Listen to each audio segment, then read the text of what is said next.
Marionnette. Tu me racontes une histoire avant de dormir? Tu veux quel genre d'histoire? Une histoire romantique? Il était une fois le plus petit des nains. Il s'appelait Trougnifion. Il était très connu dans les années 30, une vraie star. Déjà parce que c'était vraiment un petit nain, de la taille d'un bébé, tu vois. Même à l'échelle des nains, c'était aussi un nain. Très beau, très élégant, il portait une moustache. À cette époque, tout le monde portait la moustache, non? C'est vrai, mais la sienne était vraiment très belle et très longue pour un aussi petit nain. Son seul problème était qu'il ne devait pas parler en public, car sa voix trop aiguë, insoutenable à entendre, semblait comme de petits cris. Heureusement, pour son métier, il n'avait pas besoin de s'exprimer. Il se produisait dans un cirque burlesque pour un numéro de nains volants. La foule se pressait pour y assister. Sur la piste, il entrait dans un canon doré. C'était un vrai canon? Sans doute qu'il devait y avoir dissimulé dedans comme un grand élastique. Bref, on allumait le feu, et dans une explosion jaillissait Trougnifion. Propulsé en haut du chapiteau, il était rattrapé par un trapéziste. Il le jetait en l'air comme un ballon vivant, et le ressaisissait au vol, juste au dernier moment. Et lui, il adorait livrer sa vie aux mains de l'acrobate, se sentir emporté dans des bras si puissants. L'autre avait pour surnom Hercule au poing de fer. Le nain l'admirait, l'aimait, plus que tout au monde. Ton histoire d'amour, c'est entre le petit nain et l'équilibriste? Je m'attendais à mieux. Et pourtant cet amour s'avéra impossible. Hercule était épris d'une passion brûlante pour la tigresse du cirque. Une nuit, il osa pénétrer dans la cage, comptant sur ses caresses pour émouvoir la bête.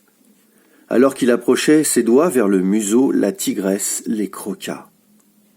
Il s'en sortit vivant, mais perdit la main droite. Impossible désormais de produire sur scène le glorieux numéro. Le directeur du cirque voulut changer d'athlète, mais le nain refusa. Trougnifion et Hercule avaient connu la gloire, ensemble ils sombreraient. C'est stupide, c'est l'amour. Un soir de beuverie, le nain eut l'idée d'un nouveau numéro. Hercule en ventriloque et lui en marionnette. L'athlète rechigna mais finit par céder. Une robe masquait les jambes de Trougnifion.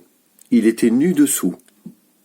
D'abord, le brave Hercule exhibait son moignon à la foule impatiente.